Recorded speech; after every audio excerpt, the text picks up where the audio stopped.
Om Swastiastu. Assalamualaikum warahmatullahi wabarakatuh. Salam nama budaya, salam kebijakan untuk kita semua. Yang kami hormati Bapak Ibu Kepala Sekolah, guru-guru, pengajar, dan siswa-siswi SMP, SMA, SMK, se-Kabupaten Buleleng. Pertama-tama kami perkenalkan bahwa kami dari BNK Buleleng akan memberikan sosialisasi tentang dampak bahaya narkoba kepada seluruh SMP, SMA, SMK yang ada di Kabupaten Buleleng pada saat kegiatan MPLS ini, yaitu dalam masa pengenalan lingkungan sekolah tahun ajaran 2020. Mohon maaf, kami sampaikan bahwa media ini dibuat karena terbatasnya waktu dan kesempatan yang bersamaan untuk menjangkau seluruh siswa di sekolah masing-masing di Kabupaten Buleleng.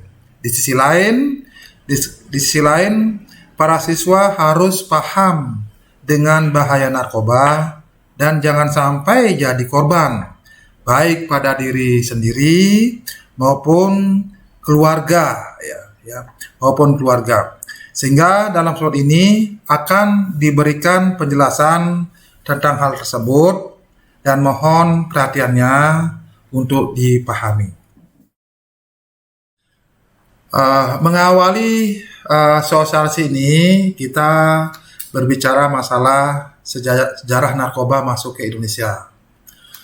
Untuk diketahui bahwa sekitar tahun 2000 sebelum Masehi, di Samaria dikenal sari bunga opium atau kemudian dikenal dengan opium candu.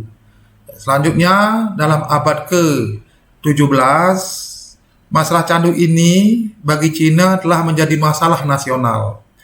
Bahkan di abad 19 terjadi perang candu.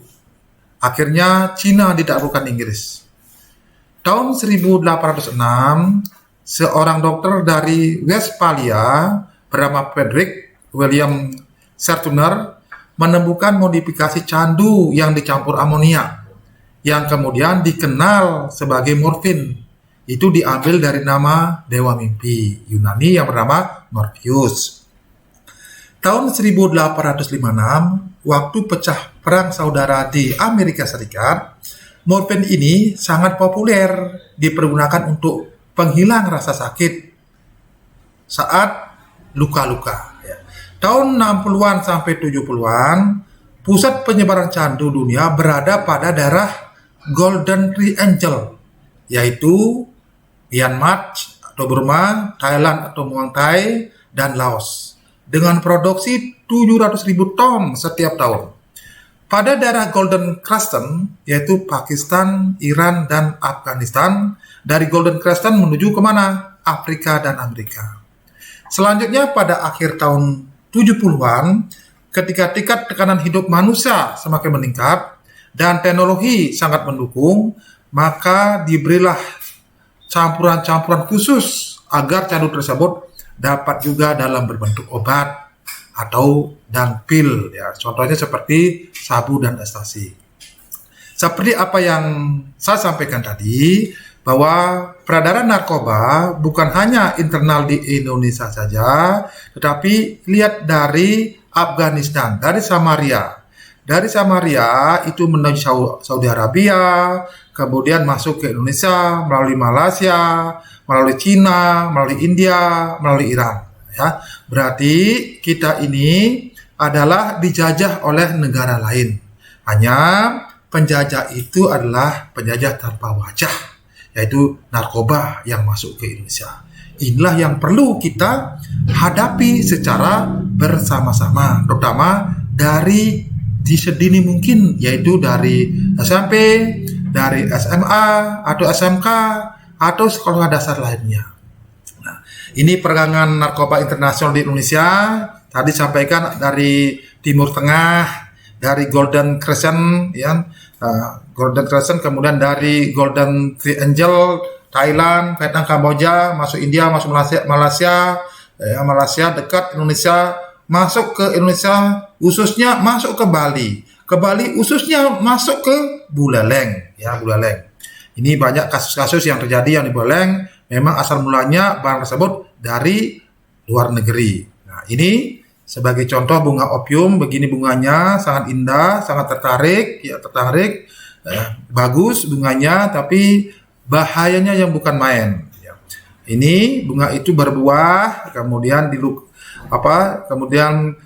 buahnya itu dilukai dengan pisau, keluar getah, warna putih, setelah kering berubah warna coklat, getahnya dipasarkan sebagai opium mentah. Kemudian opium mentah diproses secara sederhana hingga menjadi candu dan siap dikonsumsi. Selanjutnya bila diekstrak, ya, sampah-sampahnya itu lebih lanjut bermanfaat juga menghasilkan heroin. Bukan heroin saja, tapi juga ada yang berbentuk pil, ekstasi, metafetamin, sabu dan sebagainya. Nah, ini sebagai wawasan para siswa bahwa narkoba itu memang sebagian punya dari luar negeri dan kita betul-betul dijajah, dan ini harus kita secara bersama-sama untuk membasmi. Kemudian bahaya narkoba seperti ini, dampak yang dulunya cantik, lihat wajah orang yang awalnya tidak make menjadi make. Ini ya, banyak korban-korban yang telah terpapar di kita di Indonesia, khususnya di Buleleng sudah banyak, ya, sudah banyak. Nah, kemudian dengan demikian, mari kita kobarkan, bukan kita berhenti hanya di sana aja. Dengan situasi demikian, mari kita semangat perangi penyalahgunaan narkoba, khususnya di Buleleng, khusus lagi di sekolah-sekolah baik SMP, SMA maupun SMK. Itu sekilas pendahuluan masalah narkoba. Nah, sekarang apa sih itu narkoba? Kalau berbicara narkoba, itu merupakan zat yang masuk ke dalam tubuh kita yang aktif mempengaruhi kondisi kejiwaan psikologis seseorang, baik pikiran, perasaan, dan perilakunya, serta dapat menimbulkan ketergantungan secara fisik maupun psikologis. Ini berarti saat itu yang pertama dipengaruhi adalah saraf, gitu ya. Saraf dipengaruhi, kemudian terjadi perubahan perilaku, dan akhirnya dengan perilaku berubah dan menyebabkan ketergantungan. Nah, 3 aspek inilah saat masuk di dalam narkoba itu. Nah, kalau kita secara kata-kata, narkoba itu memang singkatan narkotik, P-nya psikotropika, B-nya bahan adiktif.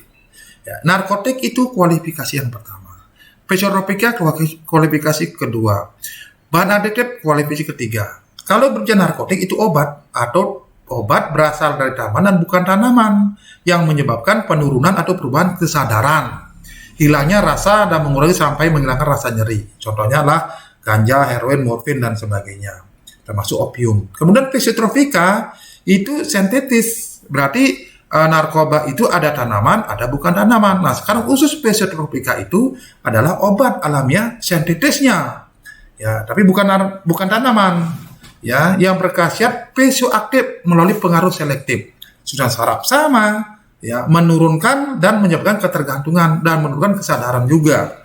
Seperti apa? Seperti sabu, ekstasi dan sebagainya. Kemudian yang ketiga, banyak narkoba, bahan adiktif. Di sana sama juga, di sana klasifikasinya seperti rokok, tembakau, atau minuman keras, lem, spiritus, ya, yang dapat juga menimbulkan ketergantungan dan merubah perilaku. Nah, itulah narkoba. Ya. Nah, kita lihat bahwa narkoba itu yang pertama diserang adalah saraf. Apa yang saya sampaikan tadi? Saraf diserang otak, kemudian jelas akan terjadi menyebabkan perubahan perilaku, ya, sehingga perilaku berubah, lama-lama menyebabkan ketergantungan. Ya, yang jelas kena narkoba otomatis udah otak yang diserang. Nah, ini contoh ada otak yang sehat, kemudian otak yang kena narkoba. Otak yang kena narkoba itu dia tuh mengurut, ya, makin hari makin menyusut, ya. Sehingga di sini terjadi adiksi, terpengaruhi, makin hari makin menyusut, otomatis kesadarannya makin melemah, makin hilang. Nah ini masalah serangan daripada otak, narkoba ke otak. Nah, kita lihat kalau sudah kena narkoba pasti ada perubahan perilaku. Di mana terjadi perubahan perilaku itu? Yang awalnya riang menjadi pendiam, yang takut menjadi berani, yang sakit, yang sehat menjadi sakit-sakitan, yang bertenaga loyo, yang sabar cepat putus asa dan sebagainya. Ya, ini sebagai contoh-contoh ya, gambar yang mana yang menekam terus ya, yang sangat membahayakan. Nah, di mana bahayanya? Ya, ada 3 sifat yang sangat berbahaya di dalam narkoba itu. Yang pertama adalah adiktif, yang kedua adalah toleran, yang ketiga adalah habitual. Kita bicara dengan zat adiktif. Di mana sifat adiktif itu kita buktikan, yaitu sifatnya membuat pemakaian terpaksa memakai terus-menerus, tidak dapat menghentikannya. Kita contohkan rokok saja, bahan adiktif. Narkoba yang kualifikasi ketiga yang namanya rokok dan minuman keras. Itu contoh kecil saja. Bahwa adiksinya itu pemakaiannya terus-menerus. Pertama coba-coba dengan temannya, kemudian makin hari makin meningkat pemakaiannya. Contoh rokok 1 hari 1 coba-coba 1 batang sampai 1 hari 1 bungkus. Begitu juga minum, itu baru rokok. Nah, sekarang kalau berbicara masalah rokok bisa ditanggulangi. Ada umpamanya tidak bisa rokok di Samsu, rokok kretek bisa lah. Tetapi kalau umpamanya sabu atau pisau yang lainnya, ini susah mencarinya dan barangnya mahal. Kalau umpamanya yang 1 hari yang rokok 1 bungkus, ya otomatis yang pakai sabu dan sebagainya makin hari bisa graman. Itu 1 gram harganya itu bisa antara 1,8 sampai 2 juta. Bayangkan itu. Ya, kalau rokok bisa ya cuma berapa ribu lah ya, 25.000 dan sebagainya. Nah, ini yang menguras uang. Makin hari makin meningkat ketergantungan sehingga kekayaannya semuanya akan dihabiskan untuk beli narkoba. Ini sangat berbahaya. Kemudian bila dihentikan akan menimbulkan efek pesat yang namanya apa? Yang namanya sakau. Sakau itu sakit luar biasa. Ya, kalau itu jenis psikotropika narkotika. Tetapi kalau yang rokok, yang memang keras, kalau putus asa cuma bingung saja. Inilah oleh sebab itu masih toleransi kalau masalah narkotik dan minuman keras. Tetapi kalau psikotropika, sabu, ekstasi dan narkotik tidak ampun, harus ya, berarti harus tidak tegas. Karena apa? Karena menyebabkan sakit yang luar biasa. Rasa nyaman itu akan kembali, rasa sakit itu akan kembali bila yang bersangkutan kembali memakai narkotika itu. Berarti tidak putus-putusnya, tidak boleh putus asa. Ini yang membahayakan. Rasa sakit ini tidak dapat dihilangkan dengan pemberian obat anti sakit apapun kecuali narkotika itu sendiri. Nah, bila mana orang tersebut sudah sakau nih, untuk mengatasi rasa sakitnya memang 2 cara. Satu, harus mengkonsumsi jenis narkotika yang sama dengan membeli dengan berbagai macam cara. Kemudian yang kedua, dengan tidak punya uang, kalau daripada sakit mengambil jalan pintas, yaitu salah satunya bunuh diri. Itu yang adiksi. Kemudian sifat toleran. Kalau berbicara toleran itu mengawali dari adiksi, makin hari makin meningkat, makin hari makin meningkat, ya. Kemudian setelah makin lama toleran. Toleran itu membuat tubuh makanya semakin menyesuaikan diri dengan narkotika itu sendiri. Berarti itu semakin menyatu. Kalau sudah menyatu, Tuhannya adalah narkoba. Nah, sifat ini menuntut pemakaiannya itu menggunakan dosis semakin tinggi, makin banyak. Nah, bila dosis tidak dinaikkan, narkotika tidak bereaksi. Bila tidak naikkan, tidak bereaksi. Berarti mau kepingin lebih banyak lagi. Yang sebenarnya 0,1 menjadi 0,2, 0,3, sampai pemakaian 1 hari itu 1 gram. 1 gram pemakaiannya 1 hari, harga kalau sabu 2 juta. Nah, seperti itu. Ya. Sehingga membuat pemakainya mengalami sakau kalau tidak memakai itu. Ini yang sangat-sangat berbahaya. Nah, bila kenaikan dosis melebihi kemampuan, toleransi, karena tidak merasakan, karena adiksinya ini, ya, di sini akan mematikan, namanya overdosis. Ya, intensitas sakitnya, overdosis sama dengan sakit pada sakau. Nah, inilah sangat berbahaya. Artinya kalau toleran itu sudah ketergantungan sangat berat. Ibaratnya kalau orang yang sudah ketergantungan sampai toleran yang merokok, mohon maaf, di kamar mandi pun dia merokok. Lebih baik dia merokok daripada tidak merokok, tidak dikasih makan. Lebih baik merokok daripada makan. Ibaratnya seperti itu. Itu sudah toleran. Ini sudah menyatu. Ini sama-sama dengan sifat-sifat teroris. Sudah menyatu. Tuhannya lah narkoba. Ya, siapapun susah untuk ngasih tahu. Nah, kemudian yang ketiga namanya habitual. Habitual berarti ingin mencari dan rindu. Nah, di mana menyebabkan pemakai itu, pengguna itu sudah sembuh, bisa kamu kembali replace. Nah, di BNN 3 hal tugas yang harus dilaksanakan. Yang pertama adalah pencegahan, kedua adalah pemberantasan, yang ketiga rehabilitasi. Yang rehabilitasi adalah orang yang sakit. Orang yang sakit itu adalah orang pengguna-pengguna kita obati. Setelah sembuh akan kambuh lagi, kepingin lagi. Inilah namanya habitual. Sama dengan orang yang merokok. Orang merokok minum. Pada awalnya dia sakit, pada sakit dia bersumpah untuk tidak merokok. Pada saat dia sehat, ketemu temannya, baru ada asap saja sudah kepingin. Nah, kalau tidak itu merasanya dia kurang pas, kepingin lagi. Makanya habitual susah menghilangkan, akan relapse kembali. Makanya perasaan kangen, ya berat ingin memakai kembali itu disebabkan oleh kesan kenikmatannya yang dulu, yang dalam bahasa mereka disebut dengan sugesti, ya ketagihan ya. Kemudian sifat habitual juga mendorong pemakai untuk selalu mencari dan memiliki narkotika. Seperti ini disebut dengan membutuhkan. Berarti sangat membutuhkan, kebutuhan. Berarti memang itu kebutuhan sekali masalah narkoba. Ini yang sangat-sangat berbahaya. Kenapa? Terkenang dengan bayangan-bayangan yang dulu yang pernah memakai. Justru itulah jangan sampai coba-coba memakai narkoba. Nah, ketiga sifat itu, ketiga sifat narkoba itu akan menjadikan bagaimana sikap kita satu, tergila-gila pada narkotika. Lebih baik mencintai narkoba dari diri sendiri atau orang tua atau saudara-saudaranya. Apalagi siapa? Dia itu tidak menghiraukan siapa kecuali narkoba itu sendiri. Sudah tergila-gila dengan narkotika. Itu yang pertama. Kemudian tidak dapat melepaskan diri dari narkotika. Sebab apa? Sebab kalau lepas penderitaan yang luar biasa namanya sakau itu susah. Harus memakai kembali. Ya, ini yang akan menguras kekayaan kita. Dosisnya akan terus bertambah. Ini adiksinya ini makin hari makin meningkat sampai melampaui batas, dia itu akan sakit namanya OD, overdosis pemakaiannya. Makanya sering para siswa ketahuan di TV itu mati di hotel karena pemakaiannya di luar batas. Namanya overdosis, meninggallah di kamar bagi yang sudah punya uang banyak gitu ya. Kemudian mengalami perubahan sikap ya, menjadi eksklusif, egois, sombong, ya, asosial, jahat dan sebagainya. Mengalami kerusakan organ, baik hati, paru, ginjal, otak, dan sebagainya. Jadinya, orang yang kena narkoba hanya waktu saja. Hanya waktu saja. Pada saat diproses hukum, kalau dia ketahuan, pada saat barangnya habis, kekayaannya terjual, pada saat dia meninggal. Kenapa? Karena sakit kenapa? Kena narkoba. Nah, justru itu jangan sampai coba-coba para siswa kena narkoba. Kemudian yang selanjutnya terjangkit penyakit maut, HIV. Kenapa? Haid dan sebagainya. Karena ini rentan penularannya.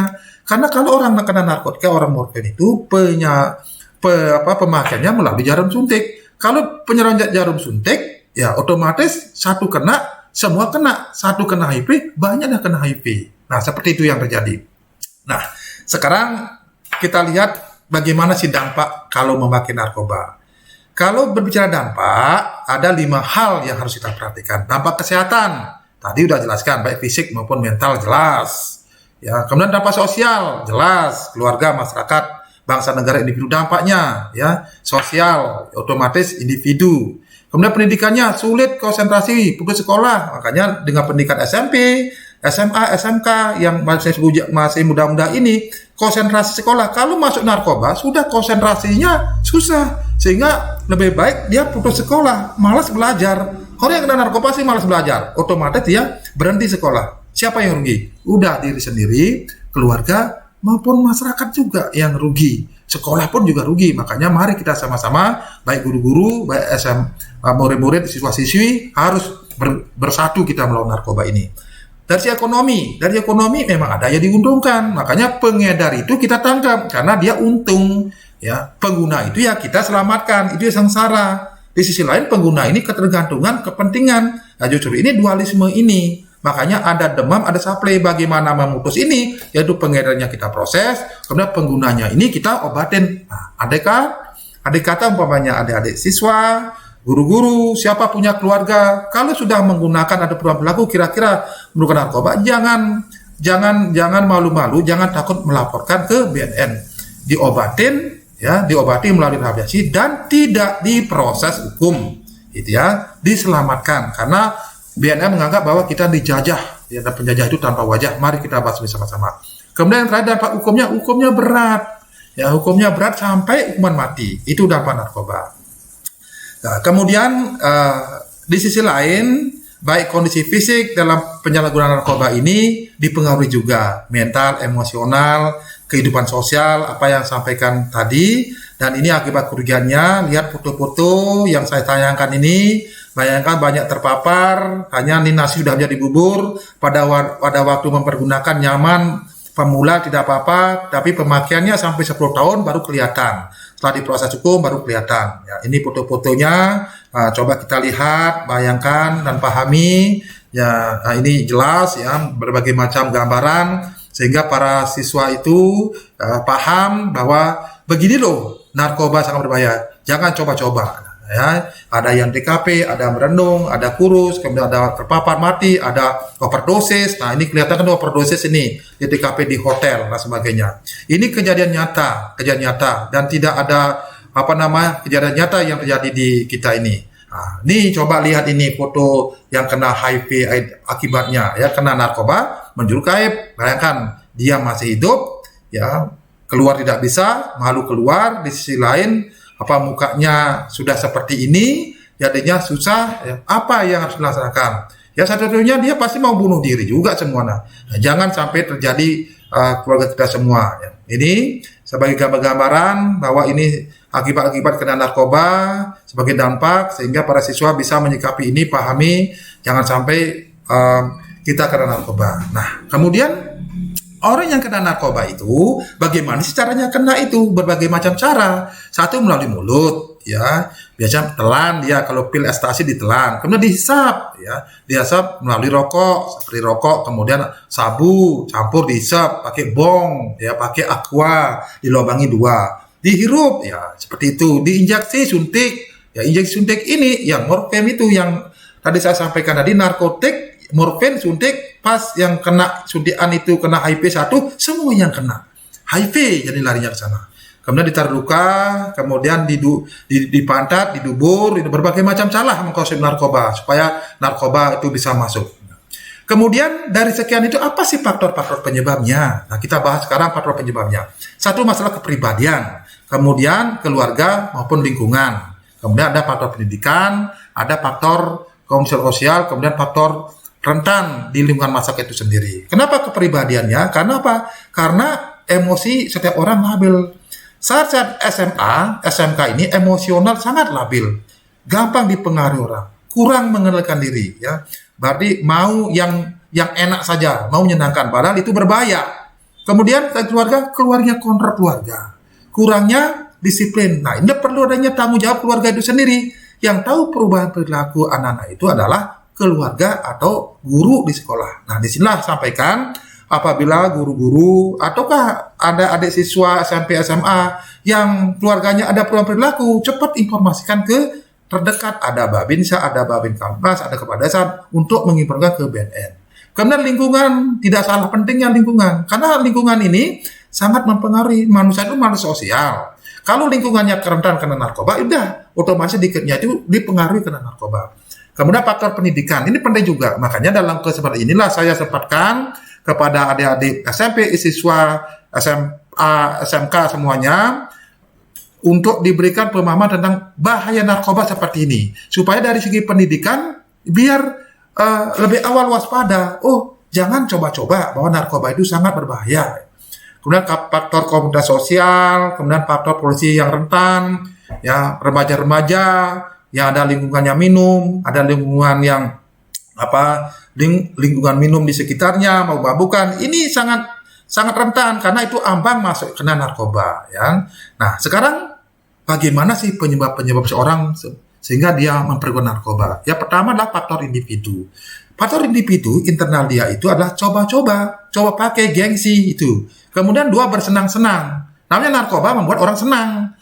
Orang yang kena stres, jadinya obat stres supaya dia menghilangkan permasalahan itu, bersenang-senang ya, sebagai alat untuk menyelesaikan persoalan.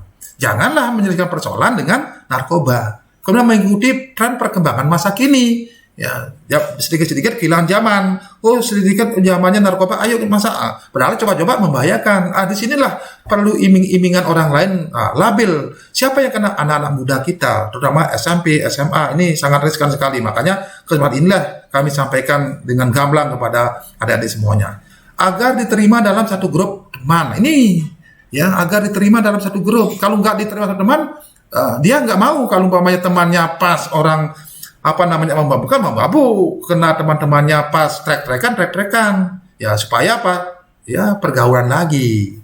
Ya, dan pengertian salah bahwa sekali pakai tidak bermasalah, itu salah. Ya, sekali coba akan ingat kembali pada sikap habitual. Itu faktor individu. Kemudian ada faktor lingkungan. Ya, kesempatan, ada diskotek, ya, kesempatan atau situasi seperti diskotek, ada bar, tempat hiburan malam. Kemudian ajakan iming-imingan teman-temannya yang ya kena mabukan, bisa masuk ke sana. Yang kena narkoba, tempat kerja yang membosankan. Nah, ya. Itu beberapa penyebab seorang sebagai penyalahguna. Dan banyak penyebab lain yang nanti saya tidak bisa sebutkan satu persatu. Nah, kemudian yang mana potensi kerawanan narkoba setelah kita kaji? Yang pertama adalah sudah mulai merokok pada usia dini. Kenapa ini merupakan ambang pintu masuk narkoba? Karena saat adiksinya ini makin hari, SMP 3 tahun merokok, SMA merokok, 6 tahun merokok. Sehingga rasa rokoknya dia tidak rasakan. Makanya sifat adiksi makin hari makin meningkat. Timbullah sifat toleran menyatu. Nah, kalau sudah menyatu itu tidak rasakan sebagai rokok, nambah lagi, campur apa supaya lebih pip lagi, lebih terasa lagi, campur dengan ganja. Ya, umpamanya sama sabu dan itu sebagainya ya. Kemudian kehidupan keluarga yang kurang religius ya, kemudian ketakuannya kurang harmonis di keluarganya, ada broken home. Ya ini kenapa hanya keluarganya yang bisa menjadi mediator. Kalau banyak keluarganya, bapaknya ke kiri, ibunya ke kanan, jadinya kemana anak-anak untuk pasti orang lain. Pas orang lain kena narkoba, udah kena terjerat narkoba. Justru itulah ini peran keluarga sangat penting sekali. Kemudian sifat mudah kecewa. Nah, anak-anak sekarang ini, terutama orang yang masih labil, SMP, SMA, SMK itu cepat sekali mudah kecewa. Nah, dengan mudah kecewa itu, untuk menghilangkan kecewa itu, dia memakai seperti itu. Ini yang keliru. Jangan mencari masalah melalui narkoba. Ada rendah hati, suka mencari sensasi, ya sensasi itu, padahal itu berbahaya. Supaya dia dikatakan lebih eager dan sebagai lebih bersensasi dengan teman-temannya, maka seperti itu. Keterbelakangan mental, prestasi kerja, kemudian misalnya orang yang suka megadang karena punya kesibukan, sehingga pakai doping lah, seperti hal yang tidak inginkan, barang-barang yang terlarang itu. Itu kerawanan buat kena narkoba. Nah, sekarang dengan situasi begitu, bagaimana? Siapa yang menanggulangi? Bukan BNN saja. BNN itu kecil, hanya mediator saja. Rawan narkoba itu besar. Ini lihat merah nih ya, putranya merah. Digilas lah BNN kalau umpamanya, karena sudah ada narkoba. Mari kita bersama-sama. Siapa bersama-sama itu? Bersama-sama itu ada tokoh masyarakat, ada tokoh agama, ada tokoh adat, terutama ada instansi baik pemerintah maupun non pemerintah, terutama lembaga pendidikan. Nah, di sini sekolah dari SD, SMP, SMK, SMA, perguruan tinggi itu secara bersama-sama. Kalau kita gabung sama BNN, saya rasa yakin ya peredaran narkoba akan tereliminasi, artinya akan berkurang. Justru itu harus bergabung sama-sama ya. Itu kan. Nah, kemudian ya dengan demikian kita harus siap-siap bersama-sama dengan sekolah dan teman ini, apalagi sama MPLS ini, untuk untuk memerangi narkoba khususnya di sekolah masing-masing. Demikian sosialisasi dampak bahaya narkoba ini disampaikan. Semoga bermanfaat, dan untuk terhindar dari bahaya narkoba ada beberapa hal yang harus diperhatikan. Yang pertama, mendekatkan diri dengan Tuhan Yang Maha Esa, sembahyang sesuai dengan kepercayaan dan keyakinan masing-masing setiap hari, gitu ya. Itu pertama, ya. Coba kita lakukan seperti itu. Kemudian kedua, didekatkan diri dengan orang tua maupun guru-guru kelas di sekolah yang mengajar, ya. dan belajar dan ikuti kegiatan ekstrakurikuler dengan baik. Apa menjadi amanah kurikulum yang ada di sekolah masing-masing. Itu perhatikan. Kemudian 3, hindari mengkonsumsi bahan-bahan yang mengandung zat adiktif, terutama seperti rokok, karena merokok riskan sekali. Jangan sampai SMP, SMA, SMK, ya merokok sudah ambang masuk narkoba itu ya. Kemudian karena itu merupakan angkatan narkoba, ya jangan kita lakukan seperti itu. Itu nomor 3. Keempat, terbuka dan berterus terang kepada orang tua ataupun guru-guru kelasnya atau walinya apabila menghadapi masalah. Jangan berterus terang kepada orang-orang yang tidak tahu. Kalau orang-orang yang kita kasih tahu orang yang bermasalah, kenalah narkoba. Nah ini ya, makanya orang tua, guru-guru kalian yang ada di SMP, SMA itu yang terbaik. Apabila ada masalah, laporkan. Ya, selesaikan dengan masalah. Jangan menyelesaikan masalah dengan mengkonsumsi narkoba, itu keliru. Ya, ada orang tua, ada guru itu, ada guru rupake, kan, ada guru wisese, ada guru swadhyaya dan sebagainya. Itu ya, kalau umat agama Hindu seperti itu ya. Waspadalah dalam pergaulan dan jalan hidup, berkreativitas dengan wajar. Ingat kreativitas kita. Cari pergaulan yang aman. Ya, lihat-lihat samping kiri, kalau umpamanya ada peminum sebagainya, sudahlah. Ya, kita bagaimana caranya menghindari seperti itu. Jangan terpaut karena masih labil dalam umur-umur SMP, SMK ini. Isi waktu luang dengan kegiatan yang positif, ya. Bentuk kreatif sendiri. Jangan sekali mencoba narkoba dengan kadar berapapun. Sekali coba gak ketagihan. Ingat itu. Dan tetap katakan dan gelorakan tidak pada narkoba. Itu ada 10 hal ini aja yang kalau para siswa cermati kemudian dilaksanakan, saya yakin, niscaya dan percaya kita akan terhindar dengan narkoba. Ya. Sekian dan mohon maaf bila dalam penyajian ini ada kesalahan, kekeliruan, ya, dan kami akhiri dengan para mesanti. Om Santi Santi Santi Om. Assalamualaikum warahmatullahi wabarakatuh. Salam, namo buddhaya, dan salam sejahtera.